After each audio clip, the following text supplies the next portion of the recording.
खुदा बाप बेटे रूह कुदस के नाम से आमीन। Reverend father doctor Stephen Sadiq की जानब से आप सब मोमिनीन को सलाम अर्ज़ है। मेरे अजीज़ों, आज साल के दौरान 17वां आम हफ्ता है और दिन हफ्ता है। आज के दिन हम जिन दो हवालों पर ध्यान और ज्ञान करेंगे उनमें इर्मिया 26 बाब 11 से 16 आयत और 24 आयत, अंजील मुक़द्दस मुताबिक मुक़द्दस मत्ती रसूल उसका 14 बाब 1 से 12 आयत। मेरे अजीज़ों, पहली तलावत में इर्मिया नबी खुदा से इल्हाम पाकर मुक़द्दस शहर और हैकल के बारे में नबूवत करता है जो उसके लिए ख़तरनाक साबित होती है। लोग ये कलाम सुनकर उसके कत्ल का मंसूबा बनाते हैं। इर्मिया बेधड़क अपने आप को उनके सुपुर्द करता है क्योंकि उसका अतमाद खुदा पर है कि वो उसे उसके दुश्मनों से छुड़ाएगा।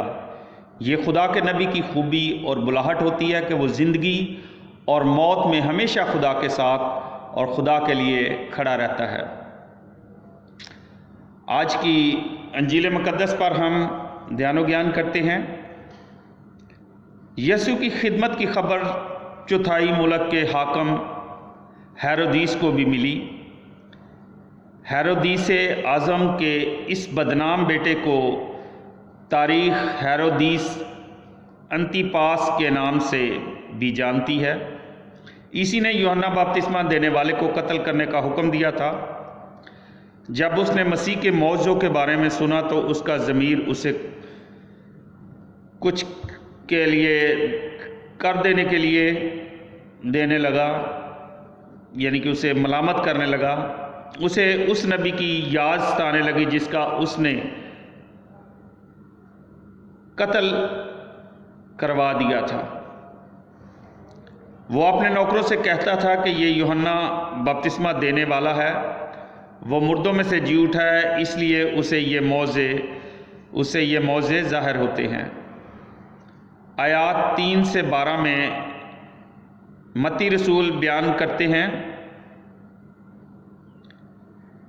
और बयान को रोकते हैं पहले को, और उन हालात का जायज़ा पेश करते हैं जिनमें यूहन्ना की मौत वाक़या हुई थी। 4 और 5वीं आयत, हेरोदीस ने अपनी बीवी को छोड़ दिया था। अब वो अपने भाई फिलिप्पस की यानी फेलबूस की बीवी हेरोदीस के साथ ज़नाकारी बल्कि ज़नाए महरम की ज़िंदगी बसर कर रहा था। खुदा का नबी होने की हैसियत में यूहन्ना उसकी मज़म्मत किए बगैर नहीं रह सकता था। उसने बड़ी बेखौफी से उसकी बद अखलाक़ी पर उसे टोका और बरमरा बुरा कहा। बादशाह इतना नाराज़ था कि उसे मार डालना चाहता था, लेकिन ये बात सियासी लिहाज से करीने मसलहत ना थी। लोग यूहन्ना को नबी जानते और उसके गुण गाते थे, और अगर यूहन्ना को कत्ल करवा दिया जाता तो शायद शदीद रद्द-ए-अमल दिखाते। चुनाचे उस जालिम ने बपतिस्मा देने वाले को कैद में डालकर वक्ती तौर पर अपने गज़ब को ठंडा कर लिया। बेदीन लोग मज़हब को ऐसे ही पसंद करते हैं जैसे वो बब्बर शेरों को पसंद करते हैं कि या तो मुर्दा हों या सलाखों के पीछे बंद। जब मज़हब आज़ाद होता और उनके ज़मीर को चैलेंज करता है तो उससे नहायत खौफज़दा होते हैं। हेरोदीस की सालगिरह के मौका पर हेरोदीस की बेटी ने अपने रक्स से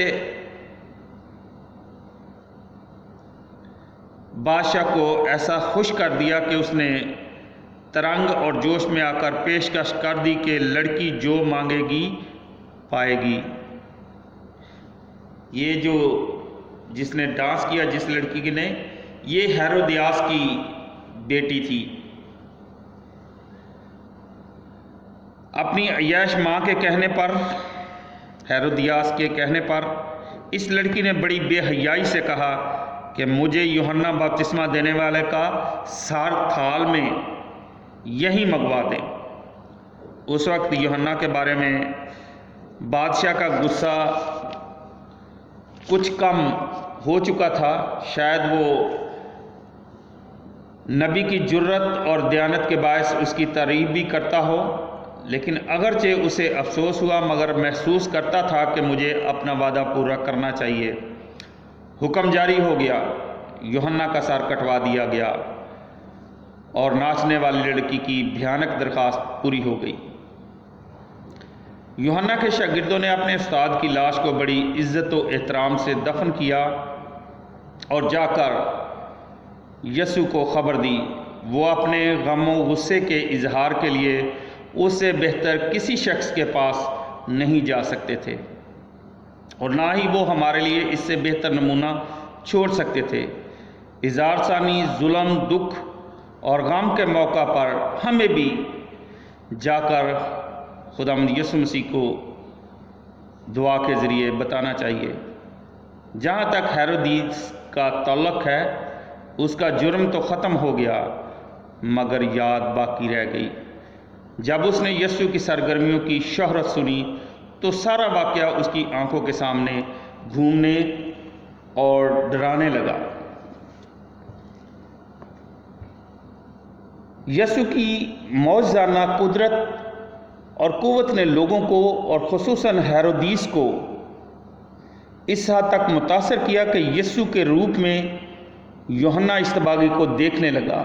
उसके बरक्स हेरोदीस इस बात का भी इकरार करता है कि उसने दूसरी बीवी हेरोदियास के बायस यूहन्ना को कत्ल करवा दिया था।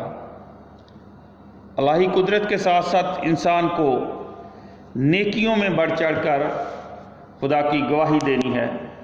आज भी नबवी आवाज़ें हमें कामल होने के लिए बुलाती हैं। हम इनका जवाब कैसे देते हैं? क्या हमें मालूम है कि ये खुदा की आवाज़ें हैं? अगर हम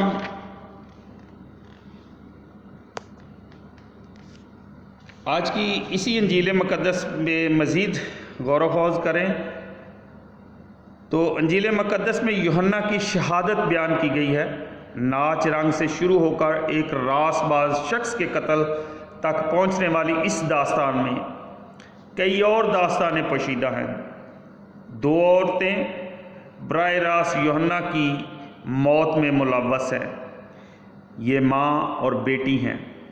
माँ यानी हेरोदियास पुराने अहदनामे की एक शख्सियत से मुशाबा है और बेटी नए अहदनामे की एक लड़की से मुताबिकत रखती है। हेरोदियास के बारे में अगर कुछ बातें की जा सकती हैं तो उनमें पहली बात ये है कि वो एक बादशाह की बीवी है। नंबर 2 पे किरदार अच्छा नहीं, शादी नाजायज़ है। नंबर 3 एक नबी यानी यूहन्ना के खून की प्यासी है। नंबर 4 शौहर यानी हेरोदीस यूहन्ना से हमदर्दी रखता है। ऐसी ही एक औरत पुराने अहदनामे में भी है। ये औरत मलका इजाबल है, वो भी एक बादशाह की बीवी यानी मलका है। नंबर 2 पे उसका किरदार अच्छा नहीं, बुत परस्त और जालिम है। नंबर 3 ये भी इजाबल भी एक नबी यानी इलियास के खून की प्यासी है। और नंबर 4 शौहर यानी अहियाब इलियास से हमदर्दी रखता है। इलियास और यूहन्ना एक दूसरे से बहुत मुशाबत रखते हैं। एक जैसा लिबास पहनते हैं, ऊँट के बालों वाला लिबास और चमड़े का कमरबंद। दोनों बहुत देर तक सहरा में रहे। अब हम बेटी की तरफ मुतवज्जा होते हैं। हेरोदियास की बेटी यायर की बेटी से मिलती जुलती है। नंबर 1 दोनों का नाम नहीं लिखा गया। एक बाप यायर की वजह से मशहूर है तो दूसरी माँ हेरोदियास की वजह से जानी जाती है। नंबर 2 दोनों ही कामसन हैं। और नंबर 3 मौत दोनों के आसपास रही, एक मर जाती है, दूसरी यूहन्ना की मौत का सबब बनती है।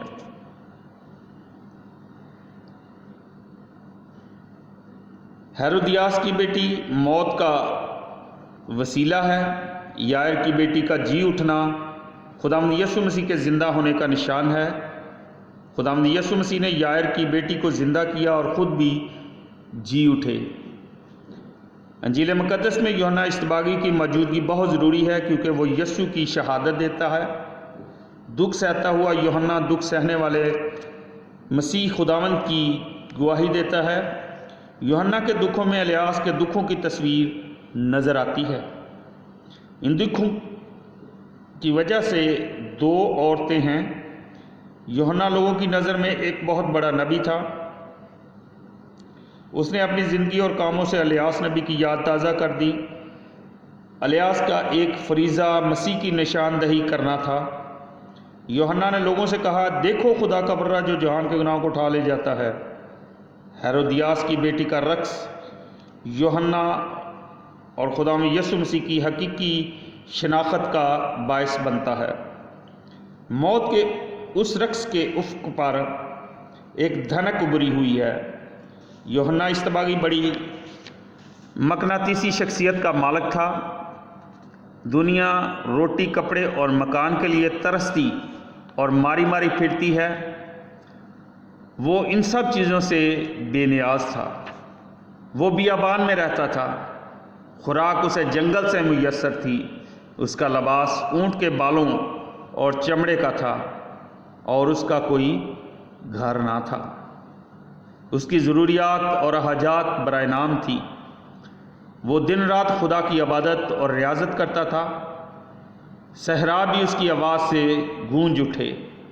شاہی محل اس کی جرأت مندانہ للکار سے لرز گئے۔ دریائے اردن کے پانیوں پر روح خداوند کبوتر کی شکل میں نمودار ہوا۔ امن اور صلح کے دور کا آغاز ہولے التجا کریں۔ لالچ اور ہوس سے بے نیاز ہو جانے کے لیے دعا مانگیں۔ خدا ہمیں مایوس نہ کرے گا۔ خدا ہم سب کو برکت دے۔ خداوند ہم سب کو اپنا کلام پڑھنے، سننے اور اس پر عمل پیرا ہونے کی توفیق عطا فرمائے، آمین۔